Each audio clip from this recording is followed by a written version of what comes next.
भी माता, कोई भी स्त्री, कोई भी पुरुष अपने सोने वाले कमरे में, जिस कमरे में वो सोते हैं, जिस कमरे में वो विश्राम करते हैं, जिस कमरे में वो आराम करते हैं, उस कमरे में अटाला नहीं रखते, कबाड़ा नहीं रखते, कचरा नहीं रखते, बेकार सामान नहीं रखते। जो काम की चीज है उसी को वो अपने कमरे में रखता है, जो अच्छी चीज है उसी को वो अपने कमरे में रख रहा है। जब हम और आप अपने कमरे में कोई कचरा नहीं रखते, हम और आप अपने कमरे में कोई कबाड़ा नहीं रखते, हम और आप अपने कमरे में कोई बेकार सामान नहीं रखते, तो भोलेनाथ अपनी पृथ्वी पर किसी बेकार को नहीं रखते, सबको अच्छा ही रखते हैं। जो काम का है,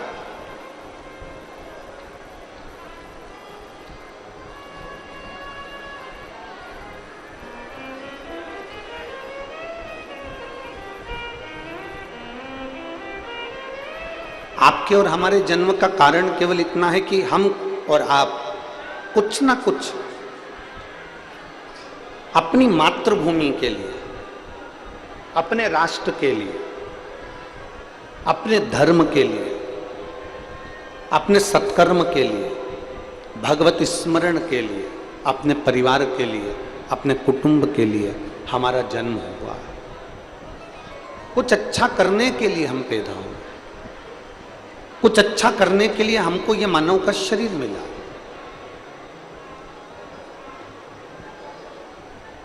अगर हम अच्छा करने वाले नहीं होते तो मानव का शरीर भी हमको प्राप्त नहीं होता। पूर्व में जो हमने कर्म करा है, वो कर्म करते करते करते करते हम इस मानव के शरीर तक पहुंचे। अब देखो, शिव महापुराण में षडानंद कार्तिकेय जी का वर्णन आता है, और कार्तिकेय बाबा का जब वर्णन आता है तो कार्तिकेय जी ने भी, षडानंद कार्तिकेय जी ने अपनी माता से पूछा था, पार्वती जी से, कि मेरे जन्म का कारण क्या, मैं क्यों पैदा हुआ।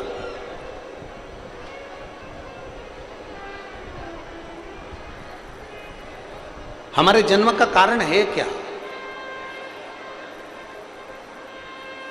और मेरी जितनी माताएं बैठी हैं, जितने मेरे भाई बैठे हैं, अपने भीतर कभी भी इस बात के लिए दुखी मत होना कि मैं किसी काम का नहीं हूँ, मेरा कोई व्यापार नहीं है, मेरी कोई नौकरी नहीं है, मेरी कोई सर्विस नहीं है, मैं बिल्कुल फ्री हूँ, मैं बिल्कुल कोई काम का नहीं हूँ, मेरा जीवन पूरा बेकार है। ये अपनी बुद्धि में ये बात कभी लेकर मत आओ। कभी ये मत सोचो कि मैं किसी काम का नहीं हूं, कभी ये मत सोचो कि मैं एकदम फ्री हूं, कभी ये मत सोचो कि मैं कोई काम का ही नहीं हूं। कई लोग कहते हैं मेरा बड़ा भैया काम करता है, मेरा छोटा भैया काम करता है, मैं काम ही नहीं करता। कई बार अपनी घर की धर्म पत्नी भी ऐसी होती है जो अपने पति से कह देती है, देखो तुम्हारे जेठ, हमारे बड़े भैया काम कर रहे हैं, छोटे भैया काम कर रहे हैं, और तुम कुछ काम नहीं करते हो, निठल्ले जैसे रहते हो। नहीं,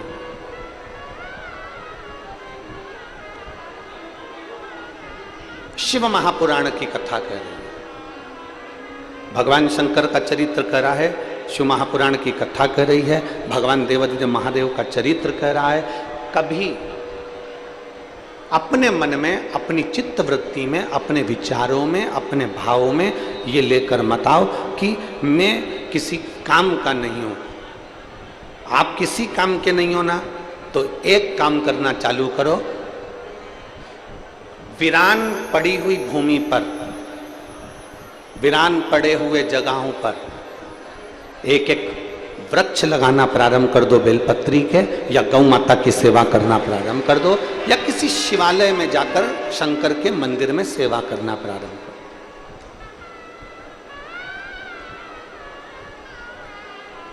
पर गलत सोच अपने भीतर मत लाओ कि मैं किसी काम का नहीं।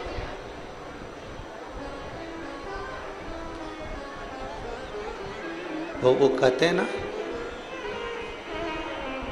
रचा है सृष्टि को जिस प्रभु ने फल अब हम पाए, रचा है सृष्टि को जिस प्रभु ने, वही ये सृष्टि चला है। रचना उसने करी, बनाने वाला वो है।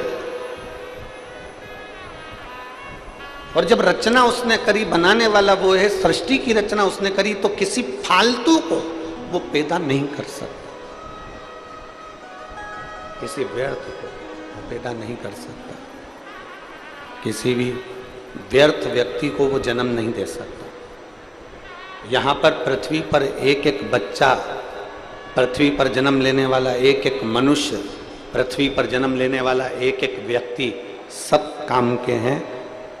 कुछ काम नहीं है तो वृक्ष लगाइए, कोई काम नहीं है तो गौ माता की सेवा करिए, कोई काम नहीं है तो शंकर के मंदिर में जाकर सफाई करिए। एक दिन उसकी नौकरी करते करते वो तुम्हारा हाथ पकड़कर कब कौन सी नौकरी में लगा दे कोई भरोसा नहीं। सेवा करिए।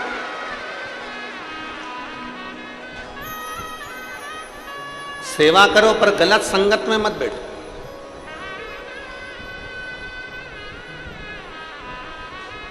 हमने कई छोटे छोटे गांवों में देखा है, बुजुर्ग लोग जब फ्री हो जाते हैं ना